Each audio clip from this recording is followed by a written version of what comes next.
Hello, family. Enjoy this relaxing moment with Surly Tales. Remember to hit the like button, subscribe, and share your thoughts in the comments. It means the world to us. Also, share this video with your friends and loved ones, and turn on post notifications so you don't miss future videos from us. Thank you as you do so. Sit back and relax as we dive into the story. The sun had barely risen, but the compound was already alive with the bustling sounds of morning. Roosters crowed in the distance, goats bleated, and the faint aroma of wood smoke wafted through the air. In a modest home made of cracked cement walls and rusted corrugated roofing sheets, 12-year-old Adanna scrubbed the kitchen floor with feverish determination. Her knees ached against the cold cement, and her fingers, raw from countless hours of labor, trembled slightly as she worked. "Adanna," her aunt's sharp voice cut through the air like a whip. "Adanna, where are you, you lazy child?" Adanna dropped the sponge and scurried out of the kitchen, wiping her wet hands on her threadbare skirt. She found her Aunt Ebel, seated in the living room, a cup of tea on the side table and a scowl firmly etched on her face. Her aunt's thick, sturdy frame and perpetually furrowed brows gave her an air of authority that few dared to challenge. "You useless girl," Ebel hissed. "Why haven't you ironed Emeka's school uniform yet? Do you want him to be late?" "I was scrubbing the kitchen floor," Adanna stammered, lowering her gaze. "Excuses," Aunt Ebel barked. "If you spent half the time working as you do making excuses, this house would be spotless. Go now." Adanna nodded quickly and turned to leave, but not before catching sight of Emeka, her 14-year-old cousin, lounging on the sofa with a plate of yam and eggs. He smirked at her, as though reveling in her discomfort. Beside him, Ngozi, his older sister, was painting her nails, completely unbothered by the commotion. Adanna rushed back to the kitchen, tears stinging her eyes but refusing to fall. She had learned long ago that tears achieved nothing in this household. Her parents had died in a car accident when she was only 6, and she had been sent to live with her father's brother, Uncle Chidi, and his wife, Aunt Ebel. While they had taken her in, it was clear from the very beginning that she was not welcome. The weight of injustice. Adanna carried out her chores in silence, her mind a whirl of emotions. She couldn't understand why her aunt despised her so much. Was it her mere presence? Was she a constant reminder of her parents, of responsibilities that Aunt Ebel hadn't asked for? Whatever the reason, Adanna bore the brunt of her aunt's frustrations. Unlike her cousins, Adanna was not allowed to attend school regularly. While Ngozi and Emeka wore crisp uniforms and carried new bags to school, Adanna stayed home to clean, cook, and tend to the household chores. On the rare occasions she was allowed to attend school, it was a reward for finishing a mountain of tasks. But despite the unfairness, Adanna harbored a secret. She loved to learn. Late at night, when the house was quiet, she would sneak into the small storage room where she slept and pull out old textbooks she had borrowed from her school's tiny library. She would light a small kerosene lamp and read for hours, devouring every page. Economics, mathematics, history, everything fascinated her. It was her one escape from the drudgery of her daily life. A ray of hope. One evening, as Adanna washed clothes by the communal tap outside the compound, an elderly man approached. It was Mr. Ojo, her schoolteacher. His white hair gleamed in the fading sunlight, and his kind eyes sparkled behind thick glasses. "Adanna," he called, his voice gentle but firm.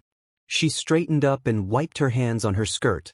"Good evening, sir," she said, lowering her head respectfully. "Good evening, my dear," he replied. "I've noticed you haven't been in school regularly. Is everything all right?"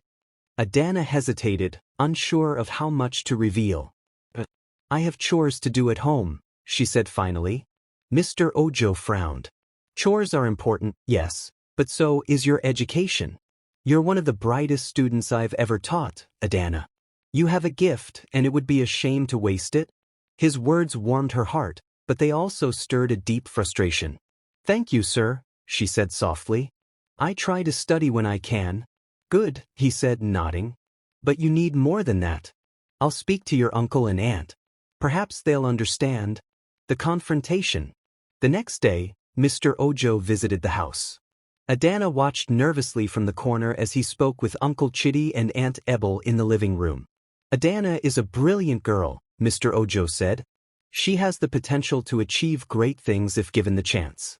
I'm here to ask that you allow her to attend school regularly. Uncle Chitty, a quiet man with a perpetually tired expression, glanced at his wife before speaking. We appreciate your concern, Mr. Ojo, he began slowly, but Adanna is helping us with the house. Ngozi and Emeka are already in school, and we can't afford to send another child. Afford? Mr. Ojo asked, his tone sharp. Her fees are minimal, and I'm willing to cover the costs if necessary. Aunt Ebel's face darkened. This is not about money, she snapped. This girl is ungrateful. We took her in when no one else would, and now she wants to abandon her responsibilities? No, she will stay here and do her work. Adanna felt her heart sink. She wanted to scream, to protest, but she knew it would only make things worse. Mr. Ojo sighed deeply. You're doing her a disservice, he said. One day you may regret this. With that, he left, and Adanna returned to her chores, her hope flickering like a dying flame. A silent resolve. That night, Adanna lay awake on her thin mattress, staring at the ceiling. Her aunt's words echoed in her mind, filling her with a mix of anger and determination. She knew she couldn't stay here forever. If she wanted a different life, she would have to take matters into her own hands. The next morning, she began devising a plan. She would study harder, save every naira she could from the occasional errands she ran for neighbors, and look for a way out. Her dreams of becoming a businesswoman, of building something greater than herself, fueled her resolve. One evening, as she swept the compound, she overheard Aunt Ebel talking to a visitor. That girl is a burden, she said dismissively. I can't wait to marry her off and be rid of her. The words hit Adanna like a slap, but they also strengthened her resolve. She would not let anyone dictate her future. The chapter ends with Adanna sitting by the faint glow of her kerosene lamp, writing a letter. Her pen scratches against the paper as she pours out her feelings, gratitude for her guardian's shelter, but also a declaration of her independence. She folds the letter and tucks it into her school bag, her heart pounding with a mixture of fear and excitement. Tomorrow she would leave. Her journey to a brighter future was about to begin. The journey to Lagos. The bus rumbled noisily as it sped down the narrow, winding roads leading away from Umukwa village. Adanna sat at the very back, her small bag clutched tightly to her chest. Inside the bag was everything she owned, a few clothes, her precious textbooks, and the letter she had left behind for her aunt and uncle. Her heart raced with a mix of fear and exhilaration. She had never left her village before, but she knew that staying behind meant a life of servitude and crushed dreams. As the bus moved closer to Lagos, the bustling city that she had only read about in her schoolbooks, Adanna's thoughts raced. What would she find there? Would she even survive in a place so vast and unfamiliar? She gripped her bag tighter and whispered to herself, You have to make it, Adanna. There's no going back. A new world. Lagos was nothing like Adanna had imagined. The moment she stepped off the bus at the chaotic motor park, she was overwhelmed by the noise, the smell of exhaust fumes, and the sheer number of people moving in all directions. Hawkers shouted, selling everything from roasted plantains to second-hand clothes, while buses honked incessantly. Adanna had a single address written on a crumpled piece of paper, Mr. Ojo's nephew's home. Before leaving the village, Mr. Ojo had given her the contact of his nephew, Kunal, a young man who lived in Lagos and worked as a teacher. Kunal had agreed to take her in temporarily until she figured out her next steps. After a long, confusing journey on a rickety yellow Danfo bus, Adanna finally arrived at Kunal's small apartment in Surulere. The building was old and crumbling, but to Adanna, it was a haven. Kunal welcomed her warmly, offering her a meal and a place to sleep. You're brave for coming all the way here, Kunal said as they sat in his modest living room. Uncle Ojo told me you're determined to make something of yourself.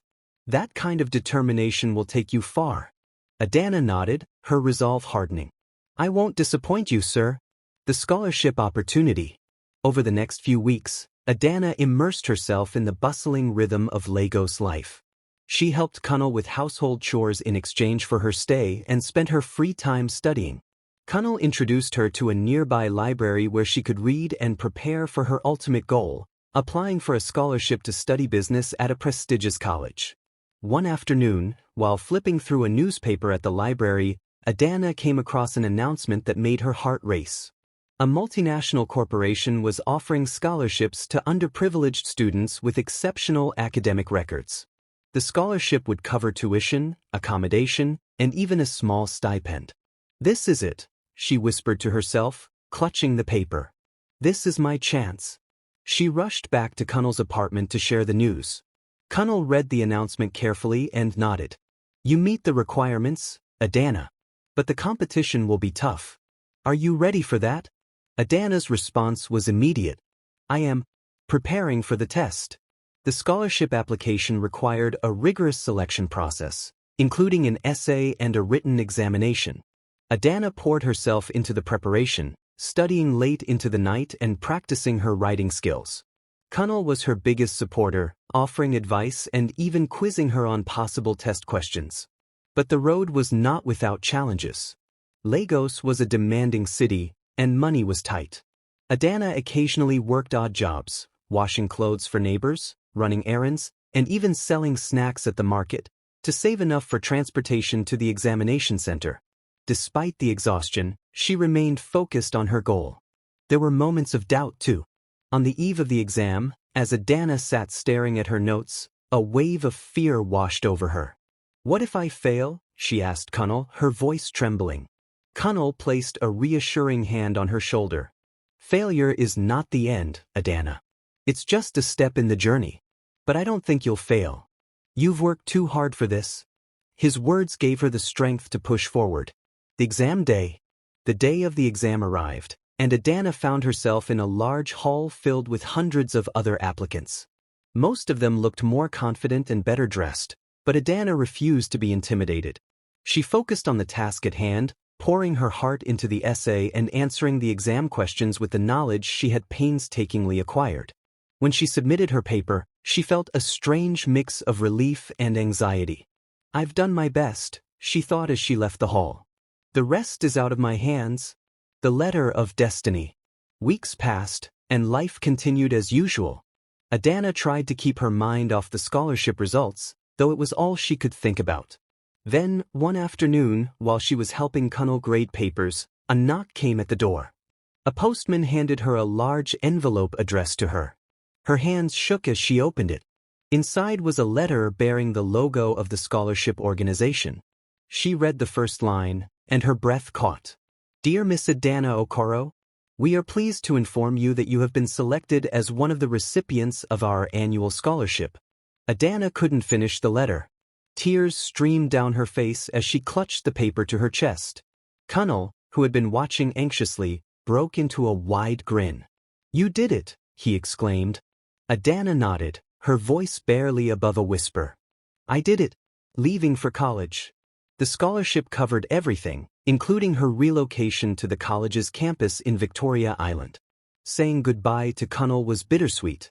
"I wouldn't have made it without you," she told him, her voice thick with emotion. "You've always had it in you," Kunal replied. "Now go and show the world what you're made of."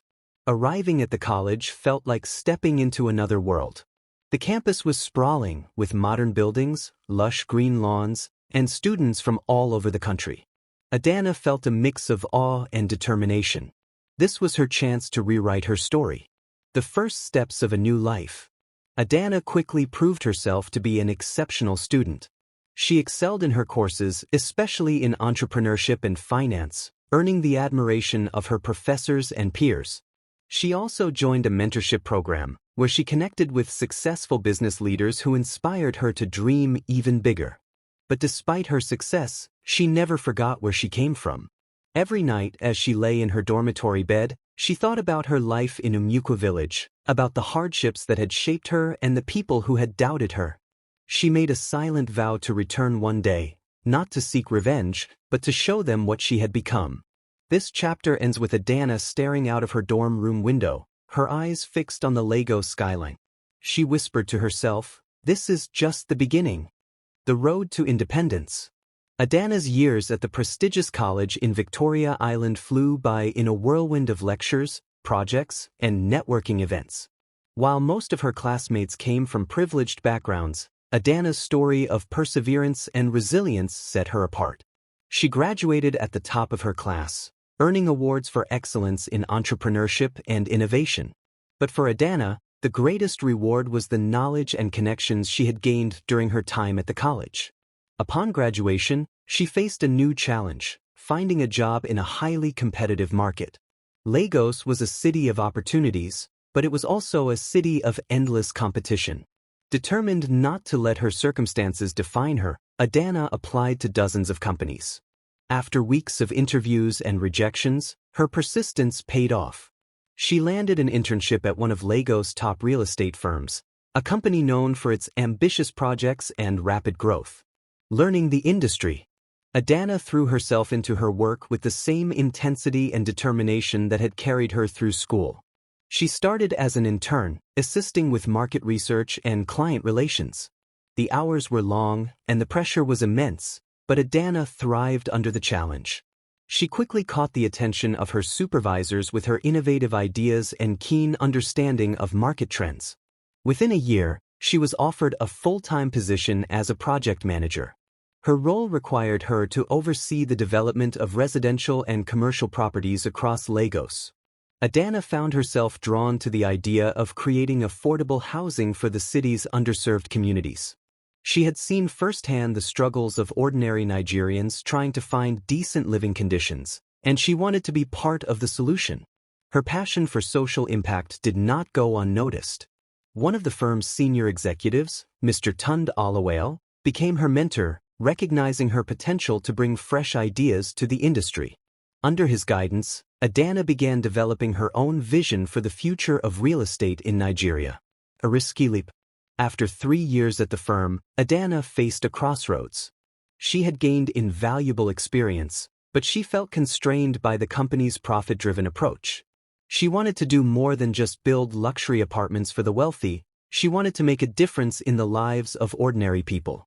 With a small savings account and a bold vision, Adanna made the most daring decision of her life. She left her job to start her own real estate company.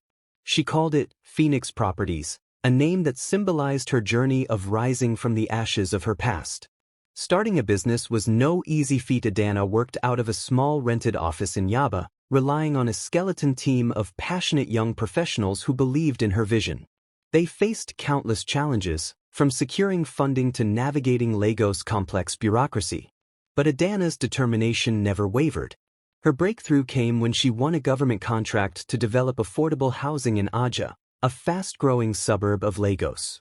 The project was a massive undertaking, but Adanna saw it as an opportunity to prove herself. She worked tirelessly, personally supervising every aspect of the construction process. When the project was completed, it was hailed as a success. The housing units were not only affordable but also well-designed and environmentally sustainable. The media praised Phoenix Properties for its innovative approach, and Adanna's reputation as a visionary leader began to grow. Scaling new heights. With the success of the Aja project, Phoenix Properties began to attract investors and clients from across Nigeria. Adanna expanded her operations to other cities, including Abuja and Port Harcourt. She diversified the company's portfolio, venturing into commercial real estate, urban planning, and infrastructure development. Adanna's leadership style set her apart. She prioritized her employees' well-being, creating a culture of inclusivity and empowerment. She also established a scholarship program to support underprivileged students, a nod to the opportunities that had changed her own life. Her efforts did not go unnoticed. Adanna was invited to speak at international conferences, sharing her insights on sustainable development and social entrepreneurship. She was featured in prominent business magazines and named one of Africa's most influential young leaders. Despite her growing success, Adanna remained humble. She knew that her achievements were not hers alone. They were the result of countless people who had supported her along the way, from Mr. Ojo to Kunal and even her college mentors. She made it a point to give back to her community, funding schools, clinics, and vocational training programs in rural areas. Returning to the past. As Phoenix properties continued to grow, Adanna began to reflect on her journey. She thought about her childhood in Umukwa village, the pain of being mistreated by her relatives, and the resilience that had fueled her success. One day, while reviewing new property acquisitions, she came across a file that made her pause. Her company had recently purchased a cluster of properties in a rural area slated for redevelopment. Among them was her uncle's family home in Umukwa village. The house had fallen into debt and been put up for sale, a fact that Adanna found both ironic and symbolic.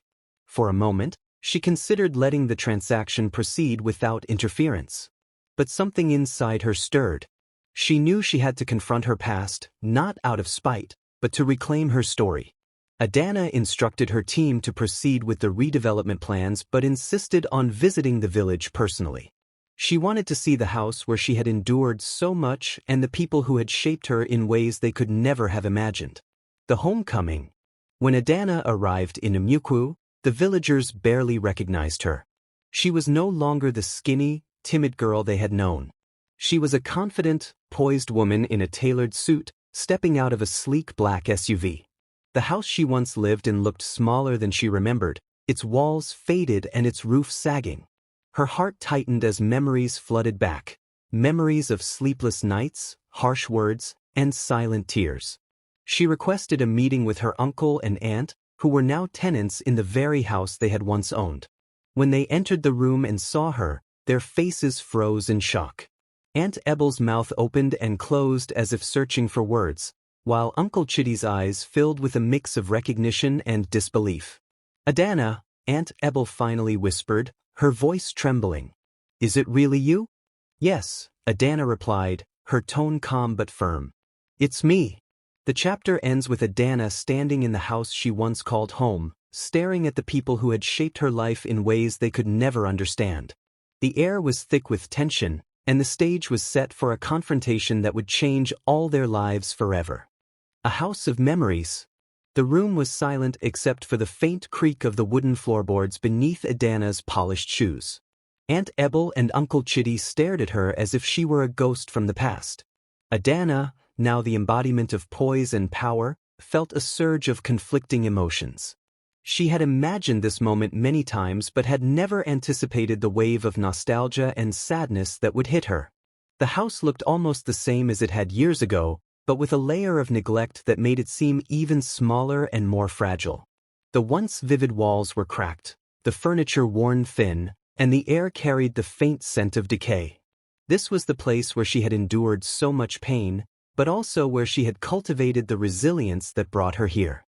"I didn't expect to see you here," Aunt Ebel said finally, her voice barely above a whisper. Adanna let the words hang in the air for a moment before responding. "I didn't expect to be here either. But life has a way of bringing us full circle." The revelation. Uncle Chitty cleared his throat, his voice shaking as he spoke. "Adanna, we heard about a company buying the house, but we never imagined." He trailed off, his face pale with realization. Adanna nodded. "Yes, Phoenix Properties. It's my company. I'm the CEO." She watched as the weight of her words settled on them. Aunt Ebel's eyes widened in disbelief, while Uncle Chitty slumped into a chair, his hands trembling. "Who?" Aunt Ebel gasped, her voice a mix of astonishment and something else, perhaps shame. "You're the owner?" "Yes," Adanna replied, her voice steady. "I built it from the ground up. And now, this house, this property, belongs to me." Aunt Ebel opened her mouth to speak but closed it again, her face contorted with conflicting emotions. Adanna could see the struggle in her eyes, the realization that the orphan they had once mistreated now held their fate in her hands. The confrontation. The silence grew heavier, and Adanna finally broke it. "Do you remember the way you treated me?" she asked, her voice calm but piercing. "Do you remember the nights I cried myself to sleep, the days I went hungry, and the years you denied me an education?" Uncle Chitty shifted uncomfortably, his head bowed. Aunt Ebel, however, met Adanna's gaze, though her bravado had visibly crumbled. "We were struggling, Adanna. Times were hard. We did the best we could." Adanna let out a bitter laugh. "The best you could? Is that what you call it? Making me a servant in your home while your children lived in comfort?" Denying me the chance to go to school? Calling me a burden every chance you got? Her words hung in the air like a blade, sharp and unrelenting. Aunt Ebel lowered her head, and for the first time, Adanna saw something resembling remorse in her expression.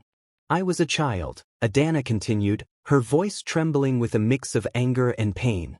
I lost my parents, and instead of giving me love and support, you gave me cruelty. Do you know how that shaped me? How it made me feel like I was worth nothing? A shift in power. Uncle Chitty finally spoke, his voice low and heavy with regret. We failed you, Adanna. I failed you. I should have done more, but I didn't. And for that I'm sorry. Adanna studied him for a moment, searching for sincerity. She saw it in the way his shoulders sagged, in the tears glistening in his eyes. But Aunt Ebel remained silent, her hands clenched in her lap. I didn't come here to seek revenge, Adanna said, her tone softening slightly. I came here to reclaim what was taken from me, to show you that I am not the helpless child you once dismissed. I came here to remind you that even those you look down on can rise. Aunt Ebel finally looked up, tears streaming down her face. Adanna, I don't know what to say. I know I was wrong. I know I hurt you. But I never imagined you'd. She broke off, her voice choked with emotion. Adanna's heart ached despite herself. She had spent years dreaming of this moment, imagining how she would confront the people who had caused her so much pain. But now, standing before them, she felt a strange sense of pity. The decision. I have the power to evict you, Adanna said, her voice steady. To take back this house and leave you with nothing, just as you left me with nothing. Aunt Ebel sobbed openly now, while Uncle Chitty buried his face in his hands. Adanna paused, letting her words sink in. But I won't, she continued. Not because you deserve mercy, but because I refuse to become like you. I won't let bitterness and vengeance define me. The room was silent, except for Aunt Ebel's muffled sobs. Adanna took a deep breath and added, You can stay here as tenants, under one condition. You will pay a fair rent, and you will respect the community I'm building here. This house will no longer be a symbol of pain and neglect. It will be part of something greater.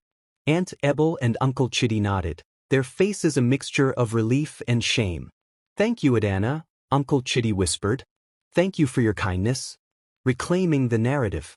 Over the next few days, Adanna met with the villagers, announcing her plans to redevelop the area.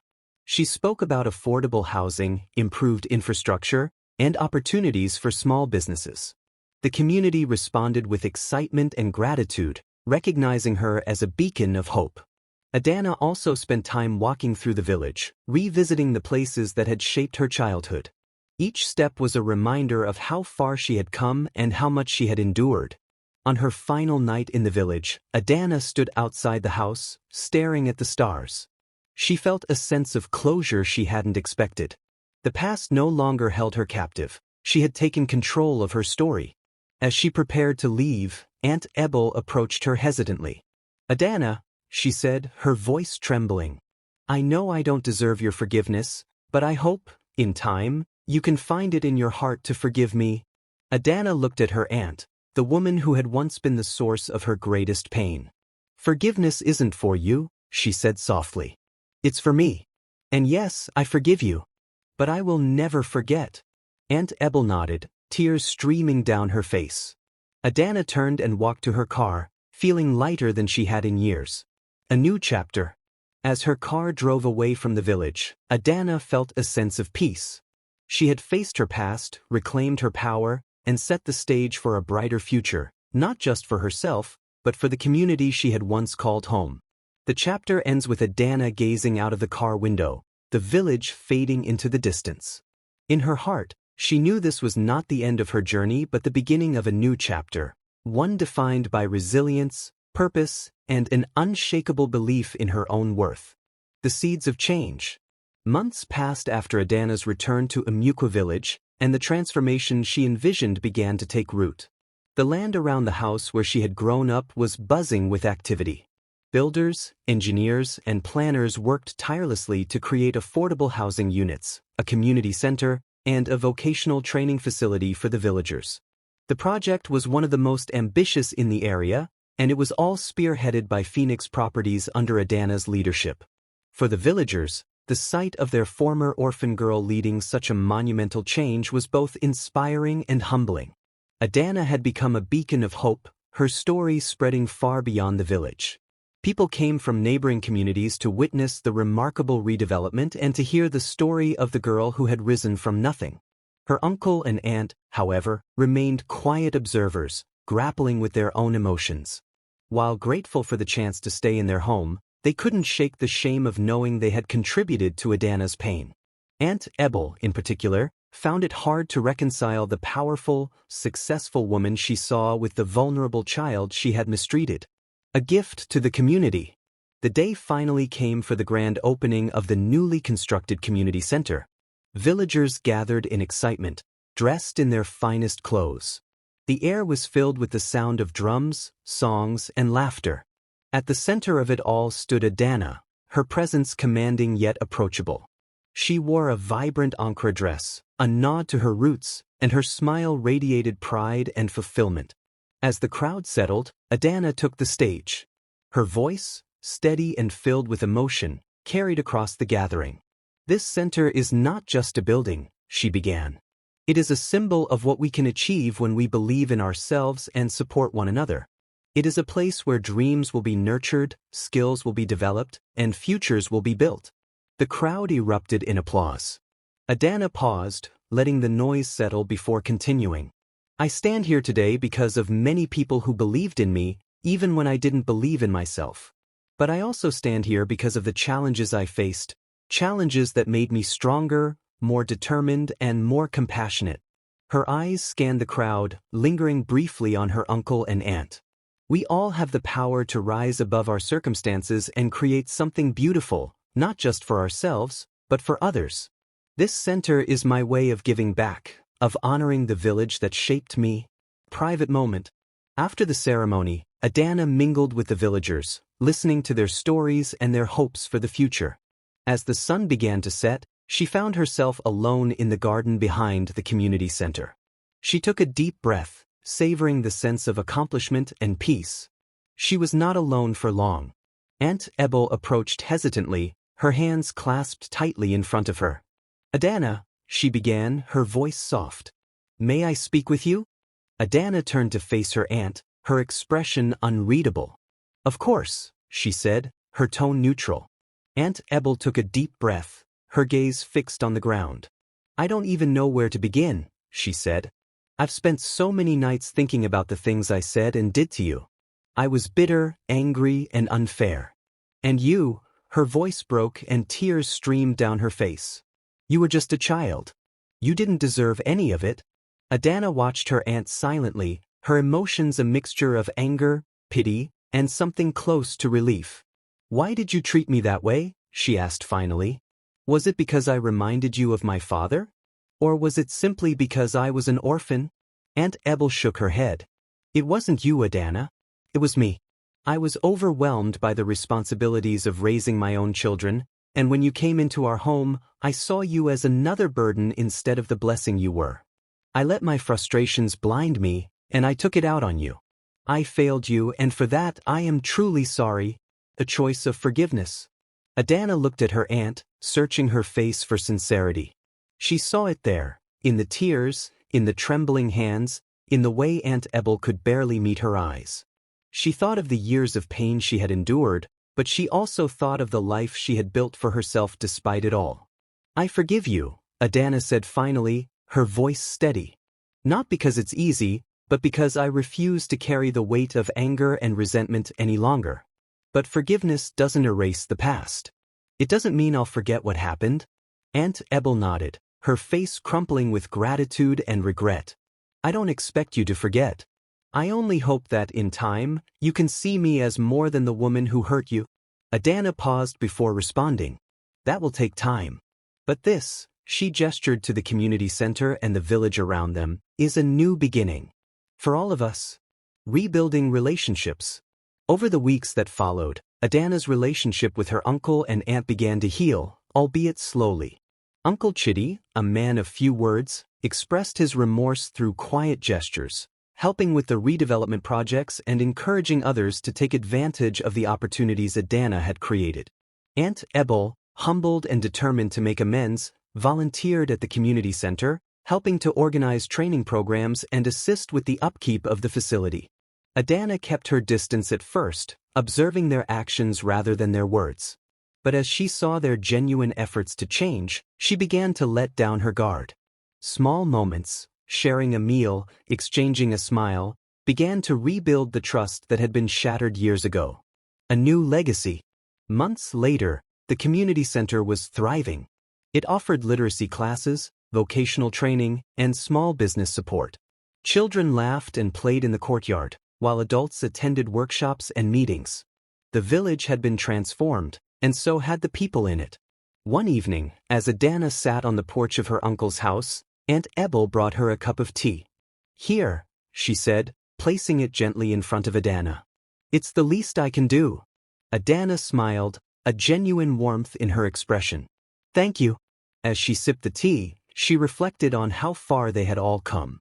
The house, once a place of pain, was now a place of growth and reconciliation. The village, once stagnant, was now a beacon of progress. And Adanna, once a forgotten orphan, was now a leader, a role model, and a symbol of hope. The journey continues. As the sun set over the village, casting a golden glow over the land, Adanna felt a sense of fulfillment. She knew her journey was far from over. There were more challenges to face, more lives to impact, and more dreams to chase. But for now, she allowed herself a moment of peace. She had reclaimed her story, and in doing so, she had given her community the chance to write a new one. The end. If you enjoyed this story, we invite you to give it a like and subscribe to our channel. Your support motivates us to keep bringing heartwarming stories almost every day. We are very grateful for your support. See you soon.